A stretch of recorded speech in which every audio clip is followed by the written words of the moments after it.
դուք օրինակ առաջադրվել եք քաղաքացիական պայմանագրի ցուցակներն են արդեն կան, դուք առաջադրվել եք ցանկություններ։ Դեռ ոչ չեմ առաջադրվել։ Լինելու է առաջադրում լինելու ինչ մտքեր ունեք։ Դե ժամկետները մինչև նոյեմբերի 30-ն են, ես քննարկեմ իմ գործընկերներն, որոշում կայացնում, այդտեղ գաղտնի բան որից է բան չկա, եթե չեմ սխալվում, 1 ամիս դեռ ժամանակահատված կա, այս բանը դեռ չեմ առաջադրվել, եթե առաջադրվեմ, կարծում եմ դուք տեղյակ կլինեք։ Բայց հավակնում եք առաջադրվել։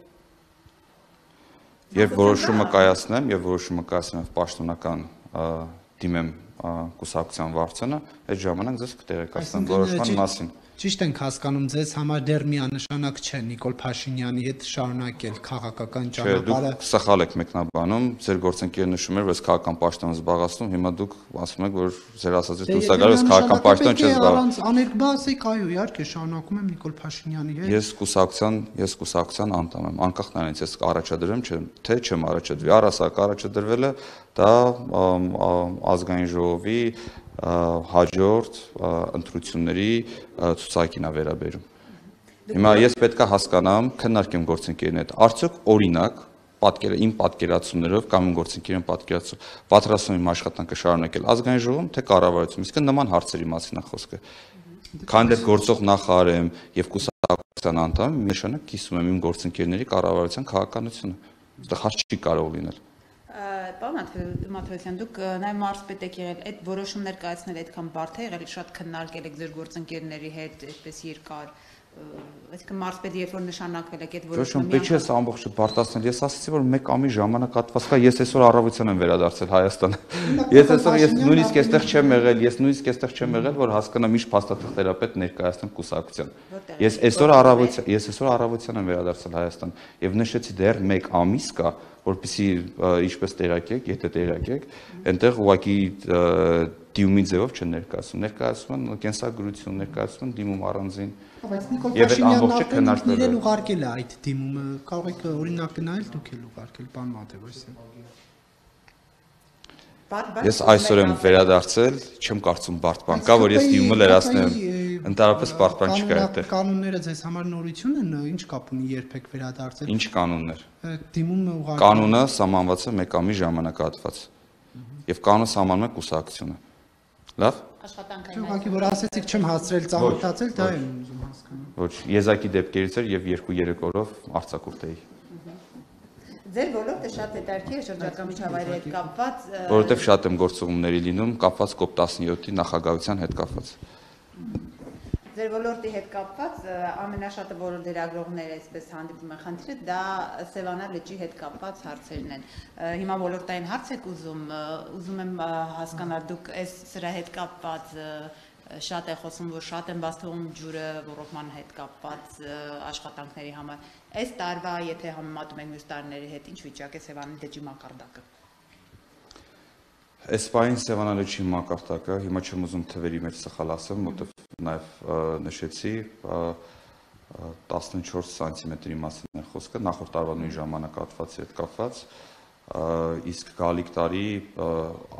օրենքով սահմանված սահմանաչափը ռոռոկման ջրի օգտագործման համար, որը 170 միլիոն խորանարդ մետր է, մենք հնարավորինս ամեն ինչ անելու ենք, այդ նաև վարչապետի հանձնարարությամբ, իսկ վարչապետը նաև հանձնարարություն տվել է հրապարակայնորեն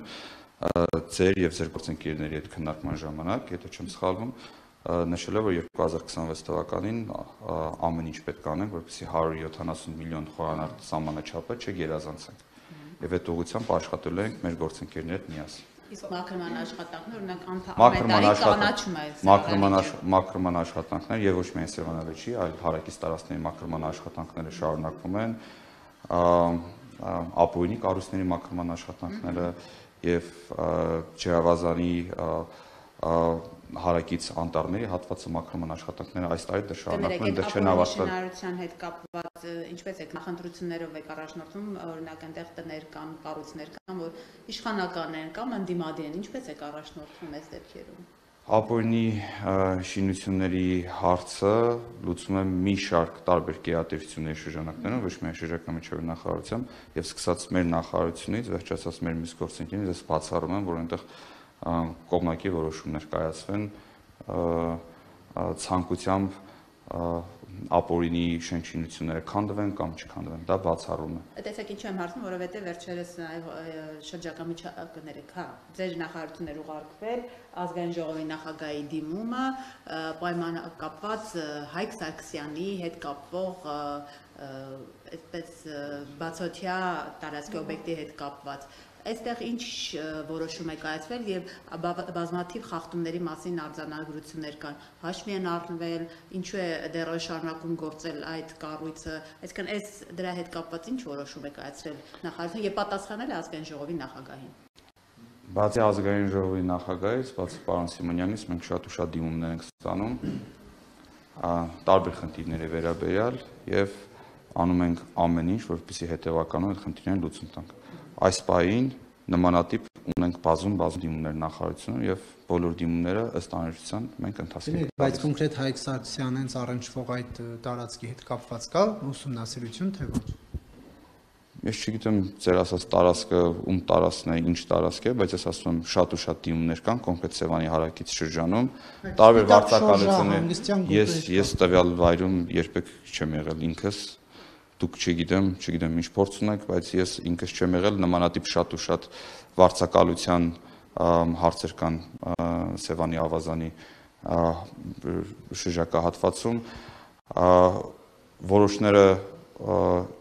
եղել են դեռ շատ վաղուց նախկին գործող օրենքներով, որոշները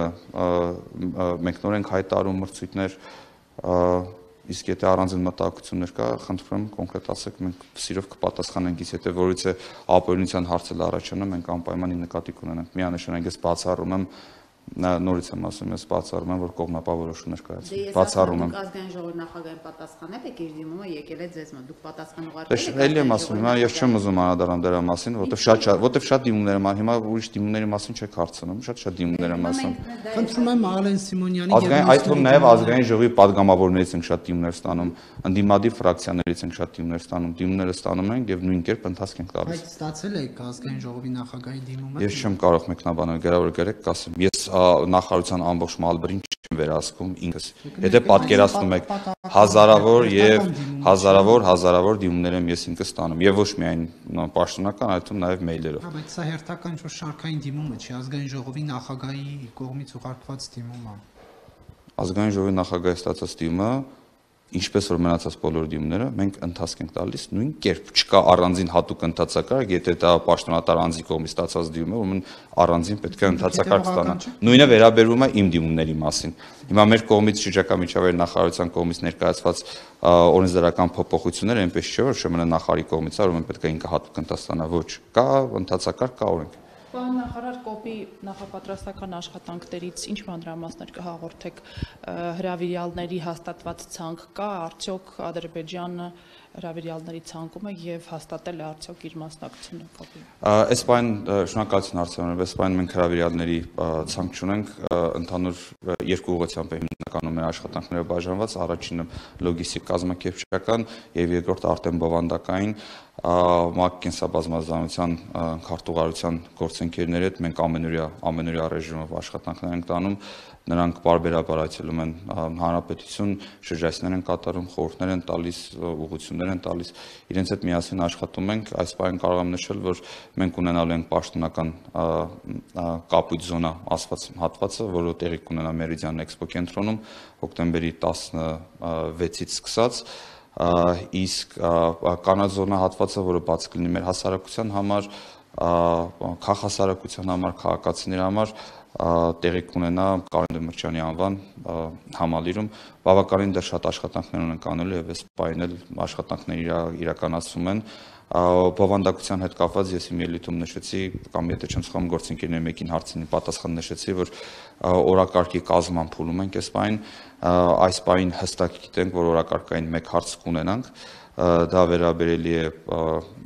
համաշխարհային վերանայման